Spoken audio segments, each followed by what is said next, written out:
अस्सलामुअलैकुम स्टूडेंट।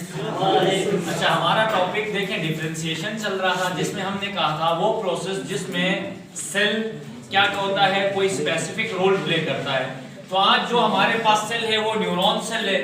तो याद रखिएगा न्यूरॉन सेल का स्ट्रक्चर ये है जिसमें एक्सन्स होते हैं, डेंड्राइट्स और सेल बॉडी, ये तीन चीजें मिल जाती हैं। तो इसको क्या कहते हैं हम? न्यूरॉन कहते हैं। अच्छा, आपका जो नर्वस सिस्टम है, हमारा जो ब्रेन है या नर्वस सिस्टम, वो किससे मिलके बना है? Neuron cells. और मिलियन ऑफ न्यूरॉन सेल्स मिलके हमारा नर्वस सिस्टम या ब्रेन बनाते हैं। और अब इनका काम क्या है? हमारे बॉडी के अंदर या एनिमल सेल के अंदर कोऑर्डिनेशन, यानी जितने भी प्रोसेसेस है बॉडी के अंदर हो रहे हैं, जितने एनाबॉलिक रिएक्शन है, कैटाबॉलिक रिएक्शन, जितना भी मेटाबॉलिक रिएक्शन हो रहे हैं, उनमें कोऑर्डिनेशन के लिए किसकी रिस्पांसिबिलिटी है? न्यूरॉन्स की है।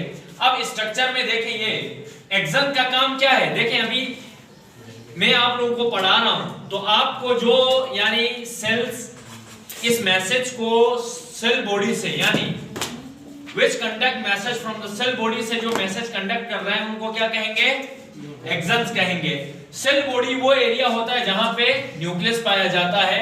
और डेंड्राइट्स का काम क्या होता है? वापस जैसे हम कोई चीज का रिप्लाई देते हैं तो वो यानी डेंड्राइट्स लेके आते हैं वापस, जो पैगाम कोई रिस्पांस हम शो करते हैं तो वो रिस्पांस डेंड्राइट्स का काम है। It conduct nerve impulse to the body, यानी ये क्या करता है? ब्रेन से या नर्व इंपल्स उसको कहते हैं, यानी जो मैसेज होता है जो न्यूरॉन से गुजर रहा है उसको नर्व इंपल्स कहते हैं। तो नर्व इंपल्स को कंडक्ट करना किसका काम है?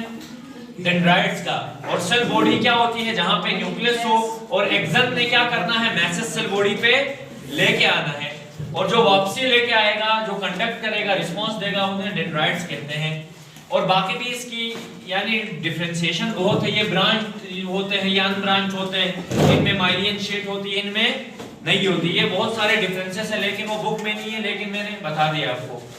मसल सेल्स, मसल सेल्स याद रखिएगा, हमारे बॉडी के अंदर जितने भी सेल्स हैं, सही है, बॉडी पार्ट्स में जहां भी कंट्रैक्ट और रिलैक्सेशन है, जैसे मेरे हाथों में ये मसल्स हैं, ठीक है। मसल्स तीन तरह के होते हैं, स्मूथ मसल्स, स्ट्रिएटेड मसल्स और कार्डियक मसल्स। कार्डियक मसल्स वो मसल्स हैं जो हार्ट में पाए जाते हैं। स्ट्रिएटेड मसल्स कहां होते हैं? जो स्केलेटल मसल्स है, जो लेग्स में और हाथों में होते हैं। और स्मूथ मसल्स कहां होते हैं? हमारे जैसे डाइजेस्टिव सिस्टम है, हमारा स्टोमक है, लार्ज इंटेस्टाइन, स्मॉल है, और बाकी चीजें उनमें स्मूथ मसल्स पाए जाते हैं, ठीक है। तो इनमें क्या होती है? एबिलिटी होती है रिलैक्स और कंट्रैक्ट होने की। अब देखें, मसल सेल्स अगर नहीं होते तो बच्चे लोकोमोशन नहीं होता। लोकोमोशन ये होता है एक जगह से हम जैसे दूसरे जगह जाते हैं, तो ये लोकोमोशन हो रहा है। ब्रीथिंग, जैसे सांस, inhale of oxygen, exhale of carbon dioxide. अच्छा, ब्लड क्या करता है? पंप करता है। ब्लड यानी पूरे बॉडी पार्ट्स में खून पहुंचाता भी है, वापसी लेके भी आता है। तो ये भी मसल्स का काम है। आपकी प्यूपिल का जो साइज है वो बढ़ता है और छोटा होता है आंख का, ये भी इसी वजह से होता है। इसी तरह जब हम बात करते हैं, स्पीच करते हैं, तो हमारी लिप्स मेरी हिल हुई, जैसे ये लिप्स की मूवमेंट भी कौन करता है? मसल्स करते हैं। और आपकी टंग भी साथ साथ मूव करती होती है। अगर मसल्स नहीं होते तो ये सारे काम फंक्शन नहीं होते, यानी ये सारे डिफरेंशिएशन नहीं होती। अब याद रखिएगा, यहाँ पर आप बोलेंगे सर वो कौन सी चीज है जो यहाँ क्या कर रही है? कॉन्ट्रैक्ट और रिलैक्स करने में हेल्प कर रही है। तो याद रखिएगा, कुछ खास किस्म के प्रोटीन्स हैं स्पेशलाइज्ड, जिनको हम एक्टिन और कॉन्ट्रैक्टाइल प्रोटीन्स कहते हैं। They are responsible for the relaxation and the contraction of the body parts, ठीक है। अब आते हैं लिवर सेल्स।